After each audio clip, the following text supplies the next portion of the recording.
রোজা রাখার 2 নম্বর কারণ যেটা, সেটা হলো বাৎসরিক বান্দার আমল এই মাসে ওঠানো হয় আল্লাহর কাছে। তাই আমি চাই আমার আমলটা যেন আমি রোজাদার অবস্থায় আল্লাহর কাছে পৌঁছে, আমি এই জন্য কি করি, এই মাসে বেশি বেশি রোজা রাখি। মুহতারাম হাজিরিন, তাহলে এই মাসের আরেকটা আমল হলো এই মাসে কি করা, বেশি বেশি রোজা রাখা। এখনো তো আরো 14-15 দিন আছে, তাই না?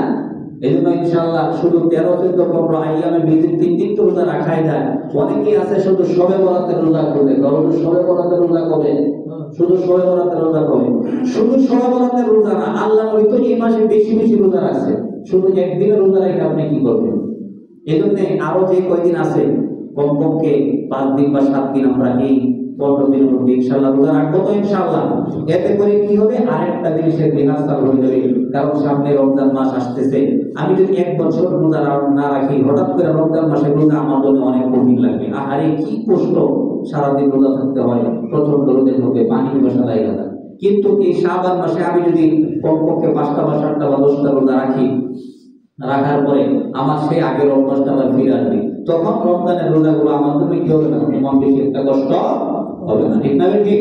এই জন্য আগের একটা প্রস্তুতিও হয়ে গেল। এই জন্য আমরা এই যে কয়দিন আছে এর মধ্যে আরো কয়েকটা দিন কি করবো, কমপক্ষে 5 দিন বা 7 দিন রোজা রাখবো। আল্লাহ তাআলা আমাদের সবাইকে তৌফিক দান করুন। 3 নম্বর আরেকটা আমল হলো, এই মাসের পরের যে মাসটা আসতেছে, এই মাসটা হলো মাহে রমাদান। আর মাহে রমাদান হলো কোরআন নাযিলের মাস। কি নাযিলের মাস? কোরআন নাযিলের মাস।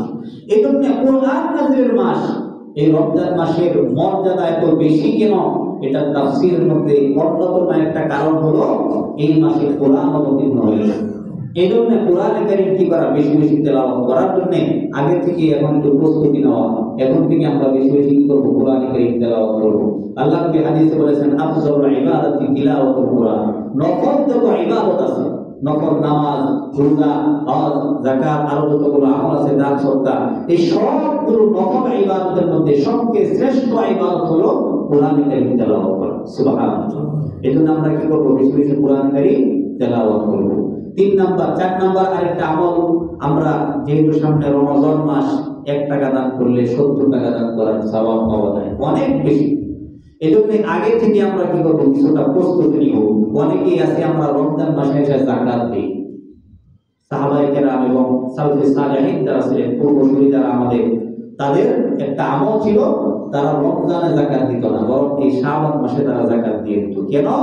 কারণ আমরা যেমন রমজানের প্রস্তুতির জন্য আমরা অনেক কিছু এই মাসে করি, অনেক দরিদ্র অসহায় ব্যক্তিরা আছে যারা রমজানে ইবাদত বন্দেগী করার জন্য তাদের তো একটা সময়ের দরকার আছে। তারা যদি কিছু টাকা আমরা আগেই দিয়ে দিই যাকাত থেকে, তাহলে সে একটা কি থাকে, নিশ্চিন্ত থাকে যে আমি রোজা রাখতে পারবো, কষ্ট করতে হবে না। আর যদি আমি রমজানে গিয়ে দেই ঈদের মৌসুমে, ওই সময়, তখন তো তার কষ্ট করে রোজার মধ্যে কষ্ট করতেই হয়। এই জন্য আকাবিরিন তারা কি করতেন, সালফে সালেহিন আমাদের পূর্বসূরি যারা আছে, তারা এরকম করতেন যে রমজান আসার আগেই যাকাত হিসাব করে তাদেরকে টাকা দিয়ে দিতেন। এই জন্য আমরাও এই কাজটা করতে পারি, বা নফল দান আমরা করতে পারি। গরিব, কত অসহায় এতিম যারা আছে, তাদেরকে আমরা এই কাজটা করতে পারি। এটা হলো 4 নাম্বার আমল। 5 নাম্বার আরেকটা আমল, রাসূল করিম সাল্লাল্লাহু আলাইহি ওয়াসাল্লাম বলেছেন, এই মাসে বেশি বেশি ইস্তিগফার করা। কি করা? বেশি বেশি ইস্তিগফার করা। ইস্তিগফারের ফজিলত অনেক, কোরআন হাদিসে অনেক ফজিলতের কথা এসেছে। বাকি একটা হাদিস আমি আপনাদেরকে শোনাই, আবু দাউদ শরীফের 1558 নম্বর হাদিস। এই হাদিসের বর্ণনাকারী হলো আব্দুল্লাহ ইবনে আব্বাস রাদিয়াল্লাহু তাআলা। এই হাদিসের মধ্যে 3টা ফজিলতের কথা আসছে। রাসূল করিম সাল্লাল্লাহু আলাইহি ওয়াসাল্লাম বলেন, মান লাজিমাল ইস্তিগফার, যে ব্যক্তি নিয়মিত ইস্তিগফার পাঠ করে। ইস্তিগফার মানে আস্তাগফিরুল্লাহ। সবাই বলেন আস্তাগফিরুল্লাহ, আস্তাগফিরুল্লাহ, আস্তাগফিরুল্লাহ। আল্লাহ, আমি তোমার কাছে ক্ষমা প্রার্থনা করি। অর্থ কি? আল্লাহ, আমি তোমার কাছে ক্ষমা প্রার্থনা করি। আস্তাগফিরুল্লাহ এটা পারি না এমন কেউ এখানে আছেন? আছেন কেউ? এটা বলতে কি অনেক সময় লাগে? অনেক সময় দরকার নেই, অল্প সময়ের মধ্যেই করা যায়। আপনি নিয়মিত নিয়ত করেন যে আমি কমপক্ষে দৈনিক 100 বার করে ইস্তিগফার কি করব, পাঠ করব। রাসূল বলেছেন, মান লাজিমাল ইস্তিগফারা জাআলাল্লাহু লাহু মিন কুল্লি দীকিন মাখরাজা। যে ব্যক্তি নিয়মিত ইস্তিগফার পাঠ করে, আল্লাহ রাব্বুল আলামিন তার জন্য সকল সংকীর্ণতা, বিপদ যে আছে, সমস্ত বিপদ থেকে তাকে উদ্ধার করে দিবে। আমাদের জীবনে বিপদ আছে না নাই? আছে না বিপদ? বিপদ নাই এরকম কোন মানুষ আছে? আপনাদের বাগদা ইউনিয়নে আছে কেউ? অনেকেই তো আছে জীবনে বিপদ আসে না, আছে না কিরকম? কেউ নাই। তামাম পৃথিবীতে এমন কেউ নাই বলতে পারে যে আমার কোনো বিপদ নাই। বলতে পারবে কেউ? কেউ বলতে পারবে। যে কোনো সময় বিপদ আসতে পারে। এই আসন্ন বিপদ থেকে আপনি যদি একটা আমল করেন, বেশি বেশি ইস্তিগফার করেন, তাহলে আল্লাহ তাআলা এই ইস্তিগফারের বদৌলতে আপনাকে সব ধরনের বিপদ থেকে আপনাকে হেফাজত করবেন। সুবহানাল্লাহ। 2 নাম্বার আরেকটা ফজিলত হলো ওয়া মিন কুল্লি হাম্মিন ফারাজা।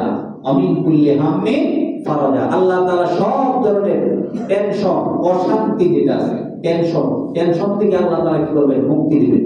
আমাদের জীবনে টেনশন নাই এরকম মানুষ কয়জন আছে? দেখবেন যার যত বেশি টাকা, একজনের 10 কোটি টাকার মালিক হলে তার টেনশনও কি 10 কোটি। চিন্তা করে দেখেন, বুঝতে দেখেন টাকা পয়সার মধ্যে কি কোনো শান্তি আছে? টাকা পয়সার মধ্যে শান্তি আছে? দেখবেন একজনের টাকা আছে আর একজনের টাকা নাই, কোনো টেনশন নাই। টাকাও নাই, কোনো টেনশন নাই, সে যে জায়গায় শুইতেছে সেই জায়গায় কি ঘুমায় পড়তেছে। এই জন্য আল্লাহ তাআলা বলেন যদি আপনি ইস্তিগফার করেন, রাসূল বলেছেন, তাহলে আপনার যাবতীয় টেনশনকে মুক্ত করে দিবেন কি? সমস্ত অশান্তিকে দূর করে দিবেন কি? আল্লাহ তাআলা দূর করে দিবেন। 3 নাম্বার ওয়ারাযাকাহু মিন হাইসু লা ইয়াহতাসিব।